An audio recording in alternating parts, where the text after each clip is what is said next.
선택장애가 있는 30대 여성 유미 씨에 대해서 이야기를 해보려고 합니다. 어느 날 유미 씨가 찾아왔어요. 선생님, 저는 30대고 어른이 됐는데도 선택하는 게 너무 어려워요. 그러니까 예를 들어서 회사 점심시간에 메뉴를 골라야 되는데 그냥 겉으로는 웃으면서 뭐 여러분이 먹고 싶은 거 드세요. 너가 먹고 싶은 거 먹어. 이렇게 받아주는 것 같은데 저는 사실 제가 선택하는 게 너무 어려워요. 그리고 쇼핑을 할 때도 일주일 막 2주 동안 고민을 하는데 이게 이러면 어쩌지 저러면 어쩌지 고민하다가 결국 시간 낭비하고 못 사요. 이런 일이 너무 많아요. 라고 말씀을 해주셨어요.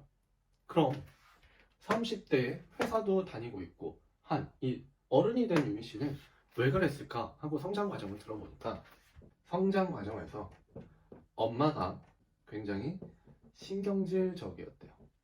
아, 그럼 저는 여기서부터 예상되는 것들이 엄청 많아져요. 아, 엄마가 신경질적이었어요. 네, 그냥 제가 뭐 물어보거나 하는 것도 화를 좀 많이 내셨고, 제가 실수를 하면은 그거에 대해서도 엄청 화도 많이 내고, 막 때리기도 하고 그랬어요. 어쨌든 좀 짜증이 많았던 것 같아요. 라고 이야기를 해주셨어요. 그러면 어렸을 때 유미 씨의 관점으로 한번 가볼게요. 우리 아이였던 우리 유미 씨가 있어요. 그럼 이 아이는 엄청 궁금한 것도 많고 모르는 것도 많았겠죠? 그런데 이런 것들을 엄마와 겪을 때마다 엄마가 자꾸 화를 내는 거예요. 귀찮게 나한테 왜 그래? 너 그거 왜 그랬어? 왜 그렇게 했어? 자꾸 추궁하고 화내고 신경질적으로 대했어요. 그럼 이 어린 유미 씨의 머릿속에는 내가 뭘 잘못했나? 내가 뭘 실수했나? 이런 머릿속으로 가득 차게 되는 거죠. 내가 잘못했나? 여기서 중요한 거는 내가 해. 불안해지는 거죠. 그럼 나는 엄마 앞에서 뭔가를 결정하고 어떠한 행동을 될 때 자꾸 눈치를 보게 돼요. 이렇게. 또 혼나면 어떡하지? 또 내가 실수하면 어떡하지? 내가 또 잘못하면은 엄마가 나한테 신경질 낼 텐데, 엄마가 나를 때릴 텐데, 라고 불안이 엄청나게 높아지는 거죠. 인간은요, 불안을 어떻게 조절하느냐의 싸움이에요. 이 싸움에서 이기면은 삶을 굉장히 잘 살아가는 거고, 이 불안도에 대한 싸움에서 지면요, 세상을 굉장히 힘들게 살아가는 거예요. 어쨌든, 본론으로 돌아와서, 유미 씨는 어렸을 때부터 불안도가 이렇게 높아졌던 거죠. 누구에 의해서? 엄마에 의해서. 그랬기 때문에 이게 본인의 선택에 굉장히 자신이 없게 되는 거예요. 어렸을 때부터 내가 선택한 행동, 선택한 말 때문에 욕먹고 혼나고 맞고 그랬잖아요. 그럼 이 아이는 크면서 선택을 하고 싶어 하지 않아요. 남들한테 내 의견을 별로 표현하고 싶어 하지 않아요. 왜냐? 비난받을까봐. 그러면 이렇게 어른이 됐어도 유미 씨처럼 선택 장애가 생기는 거예요. 비단 유미 씨뿐일까요? 생각보다 우리나라 20대, 30대, 40대, 50대 분들 중에서 선택장애를 가지고 있는 분들이 많고 이 원인이 부모님에 의한 부모님의 신경질적인 반응에 의해서 이 장애를 앓고 있는 분들이 굉장히 많습니다. 그래서 이 유미 씨는 선생님 저를 어떻게 해야 돼요? 라고 물어봤을 때 두 가지 측면에서 말씀을 드렸어요. 자, 첫 번째, 선택하는 거. 그게 선택을 했을 때 별일이 일어나지 않는다는 거는 모두들 알고 있어요.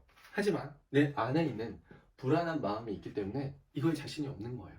내가 이거를 골랐을 때 옷이 별로 안 예쁘면 어떡하지? 나한테 안 어울리면 어떡하지? 직장 동료들한테 점심 메뉴를 이거를 얘기를 했는데 이걸 싫어하면 어떡하지? 겉으로 맛있게 먹었다고 했지만 속으로는 유미 씨는 왜 저걸 골라서 이렇게 좀 맛없는 점심을 먹게 했을까? 날 비난하면 어떡하지? 이런 걱정과 불안들이 굉장히 높아졌다. 그래서 만약에 이게 일상생활에 계속 영향을 끼친다. 이것 때문에 괴롭다라고 하면은 사실 항불안제 이제 불안에 대한 약을 좀 처방을 받아야 되겠죠. 그 다음에 두 번째는 이렇게 내가 일상생활에 엄청난 피해를 줄 정도는 아닌데 선택장애가 있는 것 같다. 좀 요 경계선인 것 같다. 라고 하면은 이 말을 항상 머릿속에 가지고 계셔야 돼요. 사실 본인들은 어떠한 선택과 행동을 했을 때 다른 사람들한테 별로 피해를 주지 않아요. 이거를 걱정하는 사람들은 남들한테 절대 피해 줄 만한 선택과 행동과 말을 하지 않는다. 그래서 실질적으로 여러분들은 유미 씨는 이런 얘기를 못 들어봤을 거다. 그렇죠? 라고 하면은 대부분 맞아요. 직접적으로 들은 적은 없는데 그냥 그 사람들이 그렇게 생각할 것 같아요. 같아요예요.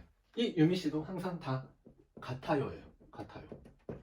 나를 싫어할 것 같아요. 옷이 어울리지 않을 것 같아요. 저 사람이 나를 안 좋게 볼 것 같아요. 다 같아요예요. 그럼 이거는 본인들이 만들어낸 거다. 윤씨가 만들어낸 거니까 이거를 만들어내지 말고 그냥 표현을 한번 해봐라. 그리고 나서 상상하지 마라.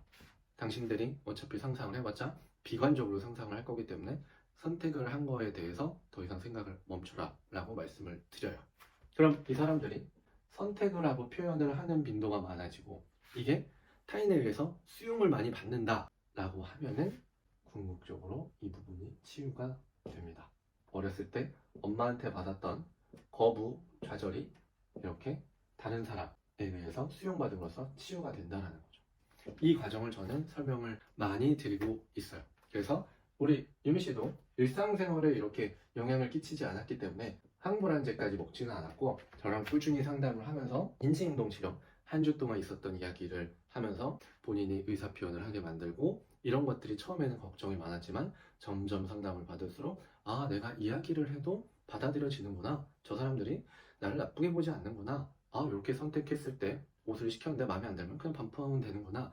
이렇게 인지를 재구조화해서 이런 선택장애를 조금씩 극복하게 되었다라는 사례가 있습니다.